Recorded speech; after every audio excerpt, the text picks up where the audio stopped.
Canada America में tariff war. Carney ने Trump के खिलाफ खोला मोर्चा, कहा हम पर हमला हुआ, चुप नहीं बैठेंगे। नमस्कार, मैं हूं आपके साथ आयुषी गुप्ता। अमेरिका और कनाडा के बीच रिश्ते और भी तल्ख होते नजर आ रहे हैं।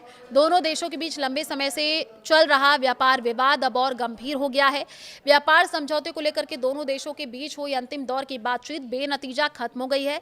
इसके बाद ट्रंप प्रशासन ने कनाडा के करीब $20 अरब मूल्य के सामान पर 50% टैरिफ लागू कर दिया है। कनाडा के प्रधानमंत्री मार्क कार्नी ने साफ कहा है उनका देश अमेरिकी टैरिफ का डॉलर के बदले डॉलर जवाब देगा। कनाडा के प्रधानमंत्री मार्क कार्नी ने शनिवार को अमेरिका के खिलाफ जवाबी कार्रवाई का ऐलान किया। उन्होंने कहा कि 8 सितंबर से अमेरिका से आने वाले सामान पर डॉलर के बदले डॉलर के हिसाब से जवाबी टैरिफ लगाया जाएगा। उन्होंने कहा जब आप पर हमला होता है तो आप युद्ध की स्थिति में होते हैं और हम पर हमला हुआ है। अमेरिका के टैरिफ के बाद फैसला। दरअसल प्रधानमंत्री मार्क कार्नी ने फैसला अमेरिका की तरफ से शनिवार को लगाए गए 50% टैरिफ के बाद लिया है। जी हाँ, अमेरिकी शुल्क कनाडा के करीब 5% वार्षिक निर्यात को प्रभावित करता है। इनमें हॉकी स्टिक, मेडिकल उपकरणों में इस्तेमाल होने वाले लकड़ी के छोटे उपकरण और कई औद्योगिक उत्पाद शामिल हैं। किन अमेरिकी सामान पर लगेगा टैरिफ, ये आपके लिए जानना बेहद जरूरी है। कार्नी के मुताबिक कनाडा का जवाबी टैरिफ कई क्षेत्रों के अमेरिकी उत्पादों पर लागू होगा। इनमें डेयरी उत्पाद, स्टील, घरेलू उपकरण, कृषि मशीनरी, इलेक्ट्रॉनिक सामान, लुगदी, कागज से जुड़े उत्पाद शामिल हैं। कनाडा सरकार का यह कदम अमेरिकी टैरिफ के सीधे जवाब के तौर पर देखा जा रहा है। प्रधानमंत्री मार्क कार्नी ने क्या कहा? अपने 22 मिनट के भाषण में कार्नी ने कहा कि अगर वॉशिंगटन अपने टैरिफ में काफी कमी करता है तो ओटावा अमेरिकी एल्युमिनियम, स्टील और मोटर वाहनों पर मौजूदा जवाबी टैरिफ हटाने के लिए तैयार है। उन्होंने ये भी कहा कि कनाडा प्रांतों को अमेरिकी शराब की बिक्री फिर से शुरू करने के लिए प्रोत्साहित करने को भी तैयार है। उन्होंने अधिक मांग की और कम पेशकश। कार्नी ने कहा ट्रंप प्रशासन द्वारा प्रस्तावित अंतिम शर्तें अस्वीकार्य थी।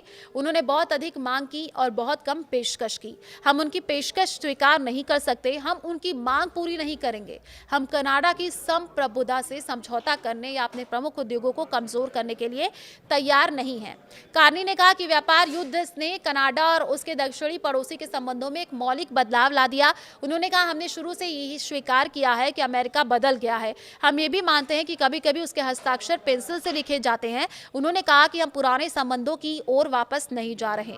ट्रंप प्रशासन की शर्तें अस्वीकार। कार्नी ने बताया कि कनाडा अमेरिका के साथ समझौता करने के लिए तैयार था। ओटावा ने यहां तक की पेशकश की कि अगर अमेरिका अपने शुल्क में बड़ी कटौती करता है तो कनाडा अमेरिकी एल्युमिनियम, स्टील और मोटर वाहनों पर लगाए गए मौजूदा जवाबी शुल्क हटा सकता है। कनाडा अमेरिकी शराब की बिक्री फिर शुरू करने के लिए प्रांतों को प्रोत्साहित करने पर भी तैयार था। हालांकि कारणों के मुताबिक ट्रंप प्रशासन की अंतिम शर्तें स्वीकार करने लायक नहीं थी। उन्होंने कहा अमेरिका ने बहुत ज्यादा मांग की जबकि बदले में बहुत कम देने की पेशकश की।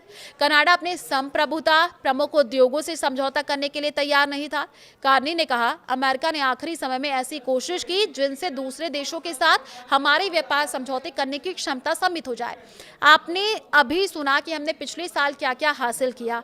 20 नए समझौते, आर्थिक सुरक्षा साझेदारी और अपने बाजार तक पहुंच को दोगुना करने की संभावना, क्योंकि हम मुक्त व्यापार में विश्वास करते हैं।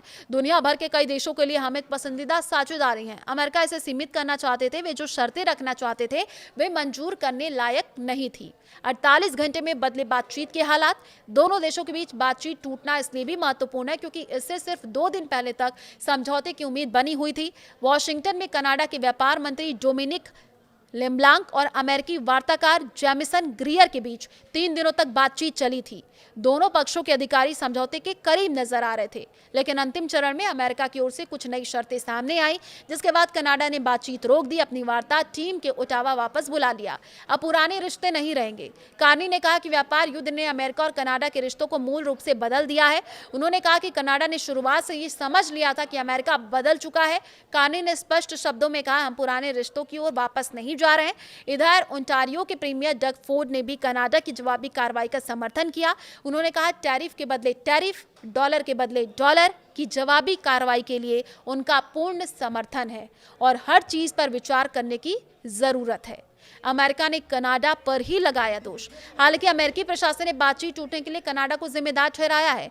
ट्रंप प्रशासन ने कहा कि उसने कनाडा के प्रमुख क्षेत्रों में रियायतें दी थी। अमेरिकी व्यापार वार्ताकार जेमिसन ग्रीन ने कहा, वॉशिंगटन ने कनाडा के लिए लकड़ी, स्टील, ऑटोमोबाइल जैसे महत्वपूर्ण क्षेत्रों में टैरिफ कम करने की पेशकश की थी।